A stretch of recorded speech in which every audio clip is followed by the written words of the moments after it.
Nous allons réaliser la combustion du fer dans un pot rempli de dioxygène et montrer qu'il y a conservation de la masse lors de cette transformation chimique, comme toute transformation chimique. Alors ici, on a de la paille de fer ici accrochée à 2 pinces crocodiles.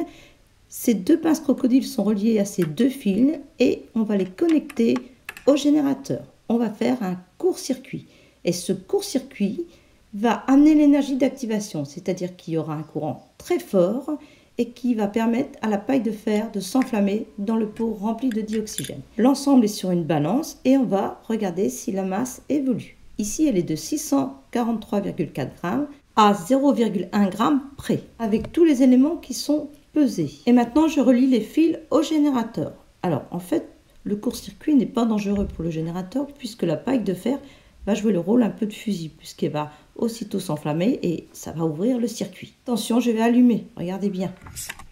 Alors là, le pot, en fait, je me suis pris la main dans le fil. Donc, on va quand même peser, on va la refaire, vous allez voir. Donc là, on va regarder si la masse a évolué. Donc, la combustion a été vive. La paille de fer a brûlé. On voit que la masse est à peu près la même, au 0,1 g près. Elle a monté juste de 0,1 g, qui correspond à la marge d'erreur de la balance. Et on voit des petites boules gris-bleu ici, c'est de l'oxyde de fer. Alors tout ça, ça a été expliqué en long et en large dans cette vidéo, qui est vraiment bien détaillée.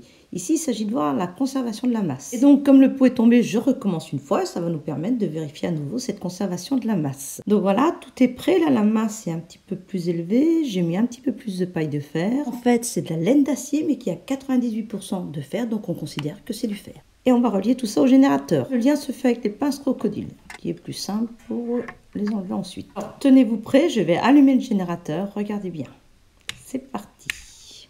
Alors là, vous voyez la combustion, vous voyez l'oxyde de fer qui est tombé au fond du bocal, là où il y a le sable. Donc maintenant, vous comprenez pourquoi il y a du sable, c'est très important. On peut mettre aussi de l'eau, mais là, le sable permet de récupérer les produits formés et de les observer. Alors là, ils sont très très chauds, il ne faut pas les mettre les mains dedans, faut attendre assez longtemps avant de toucher l'oxyde de fer. Et on va regarder la masse, 681,7 g, encore 0,1 g de plus, mais c'est dans la marge d'erreur de la balance. Donc on considère qu'il y a conservation de la masse. Vous voyez maintenant l'oxyde de fer qui a la couleur gris-bleu. Si la masse a augmenté un petit peu, soit c'est dans l'erreur de la balance, ou alors on peut aussi penser, comme le dioxygène a réagi, il a disparu, et si le pot, les joints ne sont pas assez étanches, il y a pu y avoir de l'air qui est rentré, puisque la pression était diminuée à l'intérieur.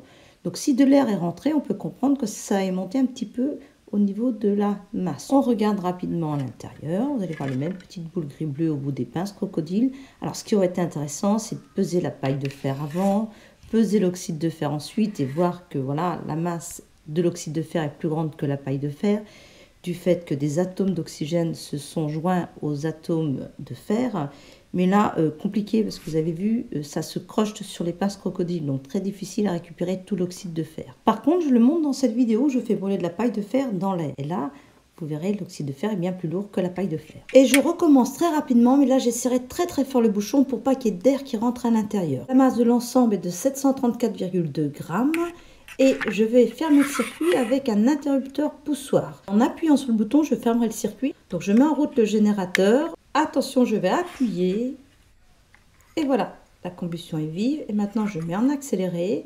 Et on va voir la masse de l'ensemble. Donc je remets les fils sur la balance. Ils ont été pesés au début. Et j'ai bien 734,2 g. Là, la masse est conservée. Nous allons faire le bilan de la transformation chimique. Donc les réactifs qui réagissent ensemble sont le fer et le dioxygène et donc disparaissent.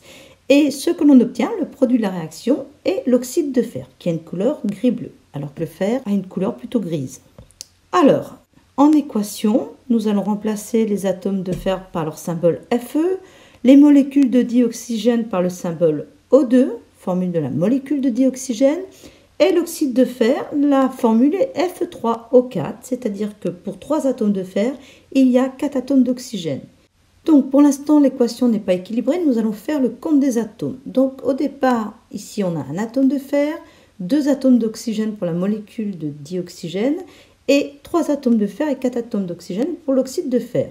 Et donc on voit qu'il manque 3 atomes de fer, puisqu'ici il y en a 3, il n'y en a qu'un, on va ajouter un 3 ici. Et pour avoir nos 4 atomes d'oxygène, ici, il va falloir prendre une deuxième molécule pour faire 4 atomes d'oxygène. Voilà, ceci est l'équation bilan. 3 atomes de fer réagissent avec 2 molécules de dioxygène pour former à chaque fois de l'oxyde de fer avec cette formule-là. Alors, ça implique aussi la conservation de la masse, vous venez de le voir. La masse des réactifs disparue, on la retrouve dans la masse du produit formé.